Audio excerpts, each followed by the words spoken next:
அடிக்கிற வெயிலுக்கு ஒரு 5 நிமிஷத்தில் செய்கிற மாதிரி ஒரு சூப்பரான ரெசிபி இருந்தால் சொல்லுங்கன்னா கண்டிப்பாக இந்த ரெசிபியை ட்ரை பண்ணி பாருங்கள். குக் வித் கோமாளியில் லட்சுமி மேம் செஞ்ச அரைச்ச கலக்கி பேச்சுலர்ஸ் இந்த ரெசிபி உங்களுக்காகவும் தான். இப்போ ஒரு மிக்ஸி ஜாரில் 1/2 கப் மாங்காய் வந்து கட் பண்ணி சேர்த்துருக்கேன். மாங்காவை தோலோடு சேர்த்துக்கங்க. கூடயே வந்து 1/4 கப் தேங்காய், காரத்துக்கு ஏற்றாப்புல 4 பச்சை மிளகாய் நான் சேர்த்துருக்கேன்.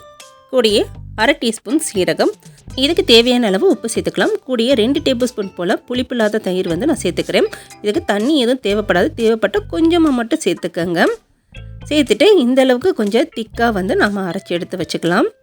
அடுத்து தாளிப்புக்காக கடாயில் கொஞ்சமாக தேங்காய் எண்ணெய் சேர்த்துக்கலாம். இதுக்கு கண்டிப்பாக தேங்காய் எண்ணெய் தான் நம்ம சேர்க்கணும். எண்ணெய் நல்லா சூடான பிறகு கடுகு, உளுத்தம்பருப்பு, கொஞ்சமாக சீரகம் சேர்த்துட்டு நல்லா பொரிய விட்டலாம். நல்லா பொரிஞ்ச பிறகு கொஞ்சம் பெருங்காயத்தூள், 2 காஞ்ச மிளகாய் வத்தல், கொஞ்சமாக கருவேப்பிலை சேர்த்துட்டு நாம் தாளித்து இறக்க வேண்டியதான். எல்லாம் சுட சுட சாதத்தில் கொஞ்சம் அரைச்ச கலக்கி கூட தொட்டுக்கிறதுக்கு 2 அப்பளம் இருந்தால் போதுங்க, அட்டகாசமாக இருக்கும். கண்டிப்பாக இந்த ரெசிபியை நீங்களும் ஒரு வாட்டி ட்ரை பண்ணி பாருங்கள்.